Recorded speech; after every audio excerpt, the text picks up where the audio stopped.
Hello and welcome, my Taurus Collective Sun, Moon, Rising, Venus signs. Welcome to your work, career, vocation read for November and December 2020. I am your reader, Mark Angelo Lyons, Mel for short, professional witch, professional intuitive, president of DrawingTheCircle Productions, the Archangel of Lions, Mark Lyons, but you can call me Mel, and I'm an earth sign, so I sympathize, my darlings. I love reading my earth signs. Oh, my Taurians, my Capricorns, and all that jazz. So let's get down to business. For starters, my subscribers, thank you so much for your love, support, your likes, your comments, your sharing my stuff, which is just so wonderful to see, and I greatly, greatly, greatly appreciate it. On my own career journey now for over a year as a YouTuber doing readings. I've been doing readings since I'm 12, 52, it's a long time, right? So really, thank you. Honestly, and if you're new to my channel, how about this deal? I'll say this right. I'm going to give you the best that I got in this reading. I always do. I'm a Virgo. To the best of my ability, right? If it makes sense to you, if it clicks, thumbs up. No one will ever know, right? Unless you want them to. No one will ever know. If you like how I read, subscribe to the channel. I'm shooting for 30,000 subscribers so we can do private member cool content stuff, right? It's like I've got so many ideas. Anyway, so please do like, subscribe, hit the notification bell and all of that. And I will even bring you black cats on occasion, though they bring themselves, obviously. Now let's talk about this work, career, vocation read. I'm going away. I'm going away for a couple of days. I'm leaving Thursday, driving up to Saratoga to see my parents and the new little kitten. Oh my God, my new little brother, Giovanni, Jojo, God help us. Flame Point Himalayan, can't wait to meet him and wear him like a mohawk on my head for an hour or so. Cannot wait to meet my new little brother. So that's why I'm doing these work, career, vocation reads, because they're easier. There's no extended readings, but once I have the membership thing, you guys will have access to all the extended readings here as well as on VIMEO.com. So here's the deal. I've been doing these spreads for myself as self-employed since 1998. DrawingTheCircle Productions, I kicked this thing off. So it's 3 levels of power based on what I learned from Caroline Myss, PhD. MYSS, this is her deck, Caroline Myss, Archetype cards. Of course, all the decks that I use are always listed in the bottom of the description box. And it's 3 levels of power: work, career, vocation, like eau de toilette, cologne, and perfume. Work is lower 3 chakras, what you do to survive in the world, right? And that might not always be for money, right? Career, heart, throat, third eye, and crown, your passion, your hunger, your thirst, right? For service, for creativity, for whatever that is, for healing, right? And vocation, your calling, 8th chakra, your spiritual power, right? What's calling you forward on a soul level, right? So this is a great way to look at it. It's just 9 cards. We'll do 3 of these. We'll do 3 Daughters of the Moon Tarot to look at what's going on inside of you for each level, as well as Mythic Tarot for what's going on in the physical outside world. Good, makes sense. Work, career, vocation, both November and December, because these things take time, right? Usually to develop work, career, vocation, incarnating sometimes an inspiration from the 8th all the way down into the root chakra and into the world, you know, through these 3 supporting each other and being in balance. Okay, that's enough exposition. Let's get into this gig. Focus on your breath. It's a general reading. Check your other signs because you're going to get different angles of information, maybe even for different levels of power. Take a nice deep breath. Nope, neither one of you, please. Well, I wouldn't mind a hero archetype if it ever shows up because I like the hero archetype, but let's try that again. Breathe. Yeah, my collective pantheons of angels, goddesses, gods, masters, and the higher selves of all involved, please. I need 1 card in clarity to start with. Yeah, we'll do them through 1, 2, 3. You got it. Work, career, vocation for this Taurus collective, Sun, Moon, Rising, Venus sign. November, December 2020. I'm getting the feeling that there is a physical change coming in your work, career, and or vocation, your earth sign, and just in the past minute or so there has been unexpected and abrupt change. Cards leaping, and my clipboard refusing to stay in place. So we're going to take that as part of the reading. breathe. Work, career, vocation, please. My collective pantheons. Great. Lower 3 chakras for the Taurus collective Sun, Moon, Rising, Venus sign. There is the archetype for their work, for their career, right? That internal hunger and thirst, that passion, and their vocation, their spiritual calling. All right, let's do this. Now, these archetypal cards, the way they are designed there is lead and gold, if you like, written here, shadow and light, and you've got a very interesting blend. Your work, lower 3 chakras, has the wounded child archetype. Now, by the way, that might not be you. You might. Everybody has the child archetype. Everybody has the child, the victim, the saboteur, and the prostitute. There's survival archetypes. Read Sacred Contracts, Carolyn Myss. It's the foundation, the trunk of the tree. All the other infinite archetypes depend on how healthy the survival archetypes are. Well, this is the wounded child. I read it in the shadow and the light, but I'm getting for some of you, it's not so much that you have this archetype, although in the light you might, we'll get there, but that you are working with wounded children. Now, God, that can be literal, right? Lower 3 chakras in that sense, that could absolutely be literal, that you are working with literal people under, well, I guess the legal age of 18, 17, 18, wherever you are, because even teenagers are considered children in that sense. Or you might be really working with adults who are just wounded children.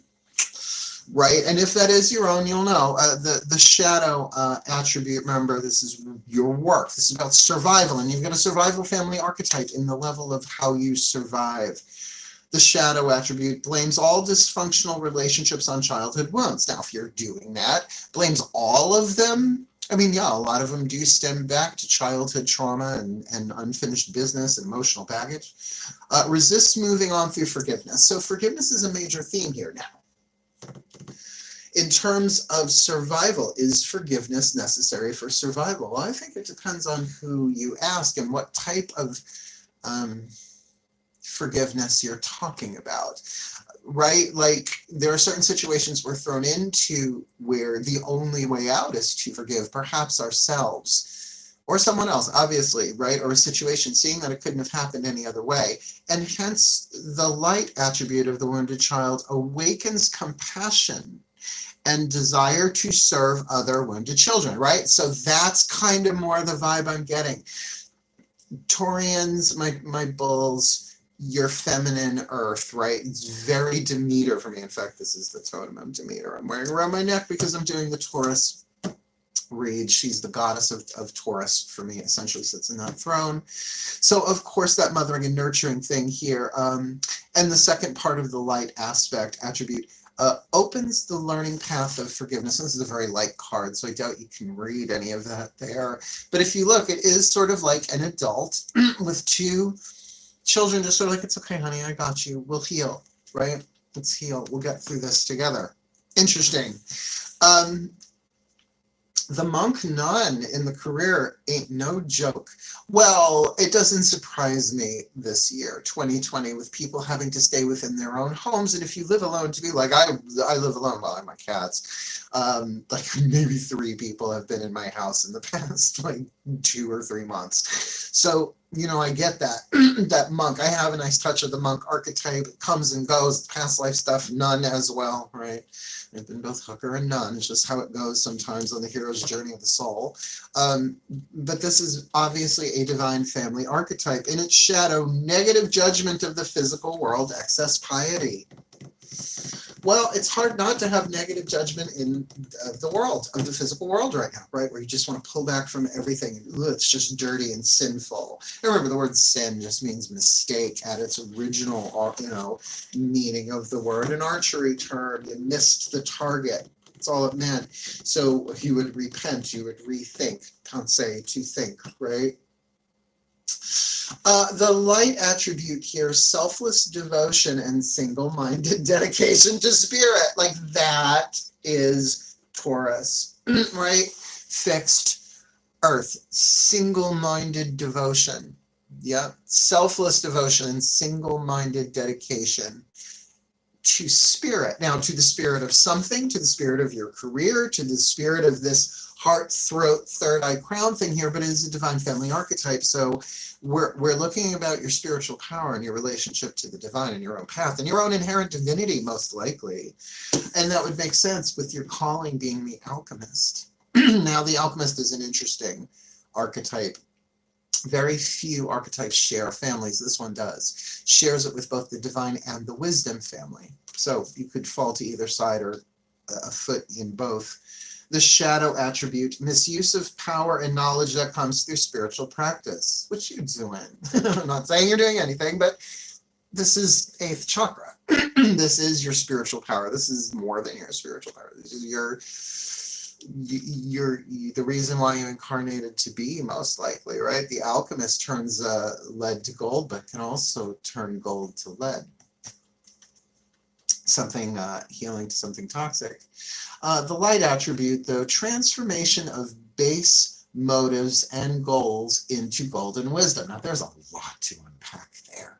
I mean, my God, I could do a video for every single one of these cards. There's so much to unpack there. What are your base motives? Like, what are your base motives? Like, obviously, you've got a wounded child going on here in some way, shape, or form in your physical world. So your base motive is protect. Protect, make the child safe, heal the child, right? And with that monk and nun, to alchemize that, right? To turn those base motives into something golden, something that's a blessing, something through which your selfless devotion can flow. This does make sense. This does make sense. If you look at it from the alchemist going down through the monk, nun, and dealing with the wounded child, it's like math. I just said math. Ow. Let's keep going. Let's look at what's going on inside of you, right? Because what better than to use Daughters of the Moon Tarot to have a little look-see-ducksy, a little peeksy-weeksy into your interior world. Now, not just the heart, throat, third eye, and crown, obviously. We're dealing with a whole chakra schemata on the table here. So let's just see what more the interior experience of all three of these are for you right now, or November, December, and December 2020. Breathe. I'm saying, sit back, kid. Sit back. It's a good one, please. My goddesses of Earth and the sign of Taurus, half the universal energy. You know, just that, please, my beloved. 3 cards, 1 each. Work, career, vocation. What's going on inside this Taurus collective sun, moon, rising? Venus sign in there. Work, career, vocation. November, December 2020, please. 3 down. What's going on with the wounded child? What's going on with their work, their career, the monk nun, and their vocation with the alchemist archetype? Shall we?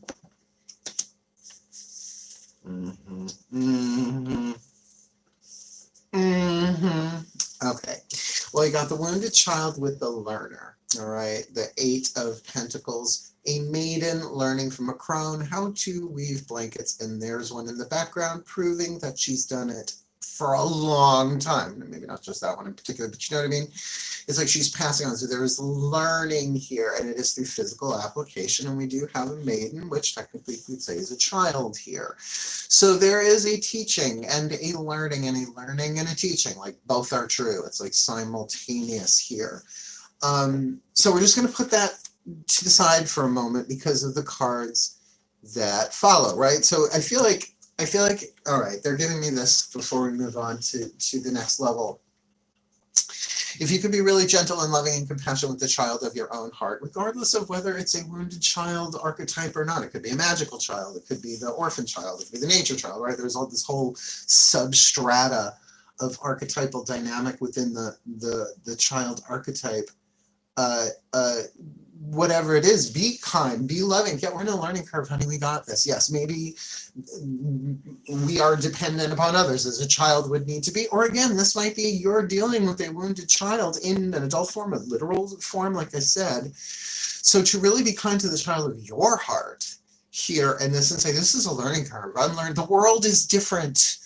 I'm not saying we all got to get out of jail free card, you know, for our choices. No, not during 2020 at all. We're being held to our honor code probably more than ever, and that's in this too. You're doing the work, but you're learning. Cut yourself some break. You don't expect a 4-year-old to understand algebra, and if they do, Heart, third eye, crown, your career. Remember, you got the monk nun here, but with the 9 of blades, criticism. That leads me to feel more of this shadow attribute. Negative judgment of the physical world, excess piety. Do you understand? Well, all right, so let's even talk excess piety. Now, piety is the grace of the 2nd chakra. Now, granted, we're talking heart, third eye, and crown here, but it is a grace of acknowledging the sacred, if you like, lessons and teaching experiences that happen on an individual, a one-on-one basis, right? 2nd chakra grace, right? So there is a sacred contract in place, but with that 8 of Pentacles, there's just, this is what you are clearing. If there are money issues, did you take vows in another life of poverty? And so you're seeing, you know what I mean? And it's maybe not even a dominant thing in your thought, but if you go in there, if you really go in, all those arrows pointing inward. Now, there's no reversal for this card, in my opinion, because there's no need to.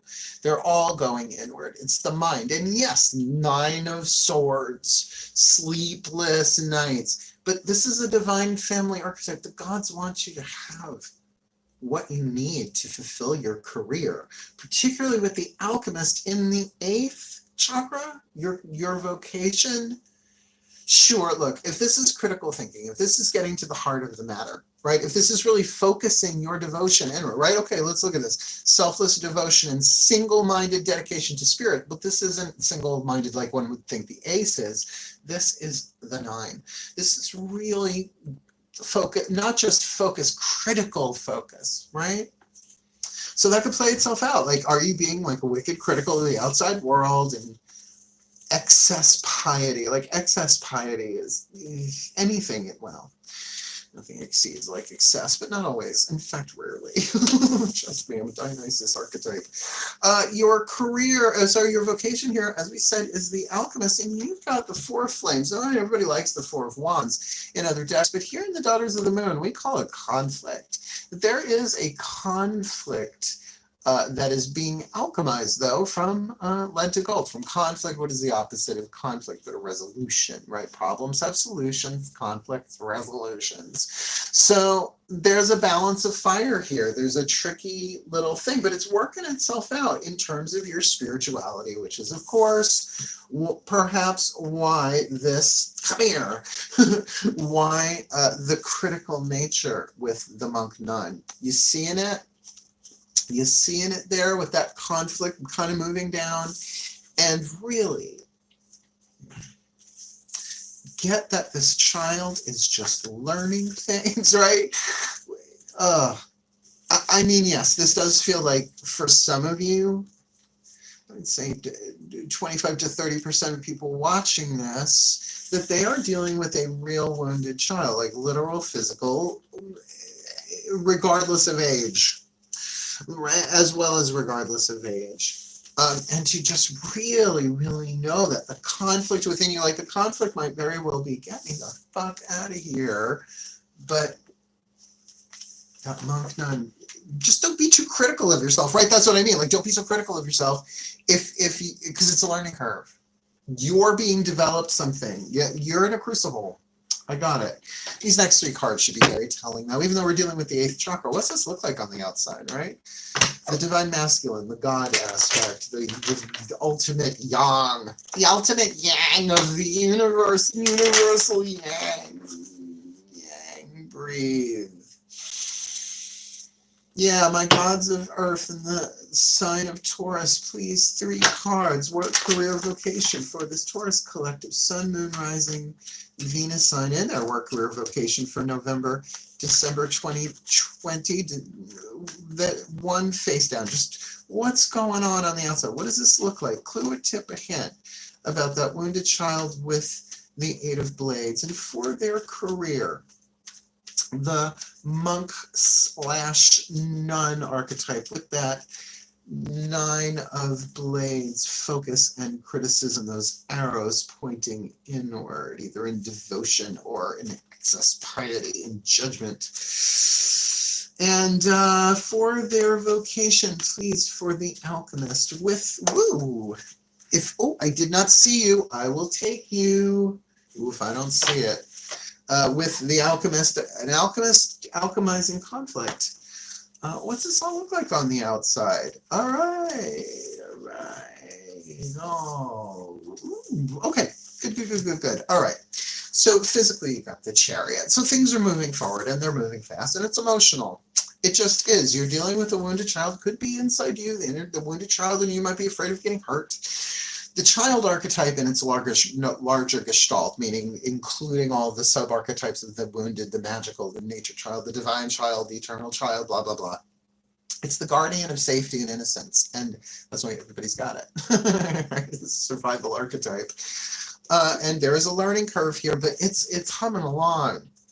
It's moving along. There is forward movement here, but it really is finding the balance, excuse me, between motivation and inspiration, the dark horse and the light horse, both of which can be very emotional. So every morning I do my prayers, my spiritual practice, right? Alchemist in the 8th chakra here. I'm doing my spiritual, I get myself lifted up. So I was like, but I had to scoop the litter and I got to do, because out of fear, in a way, right, to motivate you. So it's carrot and stick, right? Inspiration, motivation, but get that, it's moving forward.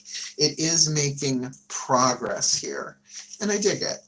I dig it a lot for you, because yeah, you've got the monk nun in criticism, but with the 3 of Wands, which is very much waiting, which is very much loyalty, which is very much lighting a candle in the window, a candle at the altar, being honorable, right? Trying to do, I mean, in its light, obviously, but maybe even in its shadow, just be like, keep the world away, right? I will wait until this all changes. I'm just going to hunker down and focus on myself still. That could easily, depending on the spiritual practice that's going on in your 8th chakra, whatever it is that you're doing, I don't care, Zen underwater basket weaving, whatever fucking works for you, to help you with that focus while you wait, and while your priorities perhaps are being reprioritized. Sometimes that 3 of Wands can be, what the fuck am I waiting for?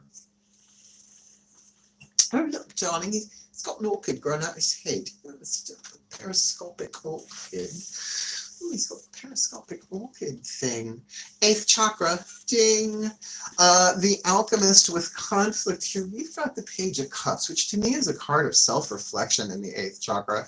Either that or there are real messages downloading and coming to you, right? It's a page. Now, the thing is Page of Cups in this deck is Narcissus. Now, not necessarily to be immediately correlative of a narcissistic personality disorder in you or anybody else. This is 8th chakra, right? This is about self-reflection. This is about further in and higher up in an emotional sense. There is, every chakra has a voice of intuition. The 8th chakra is purely visionary intuition. And I don't mean third eye visionary. I mean like 8th chakra, real big picture, right? Cosmic big picture. Oh, that word. Cosmic. Oh, it's in the cosmos. Oh, please, have I got stories? Whew, long career as a professional witch. So we are looking at emotional downloads, perhaps, from your higher self, that there's an alchemy that's going on here, and you cannot deny at some point that it is emotional. So seeing that, reflecting on that from that 8th chakra is, I mean, I get it. This makes sense to me. Here, I'll put it all together, right? Let's go from the 8th chakra down, right? As I say, got the Alchemist alchemizing some kind of conflict here. It's necessary. A crucible is necessary for alchemy to happen. It needs heat, it needs pressure, and it takes time, right? So with a real sensing, perhaps more of a reflective experience of your spiritual power in terms of what's calling you forward, which is moving you forward here as a result of your spiritual practice in some way, shape, or form. And if there is a conflict in your spiritual practice, change it. Change it. It's not that big of a deal. I gotta, oh please, I've been doing this for so long. Yeah, I'm an eclectic, right? I'm a Virgo, mutable earth. But that makes sense, right? Getting all that figured out so that your monk nun archetype can really focus and wait, right? Like focus and wait and hang in there and get itself in alignment mentally, right? I mean, mantra work just seems to present itself to this reading, some way, shape, or form. Pick a language, do it in English, who cares? Nat Khan,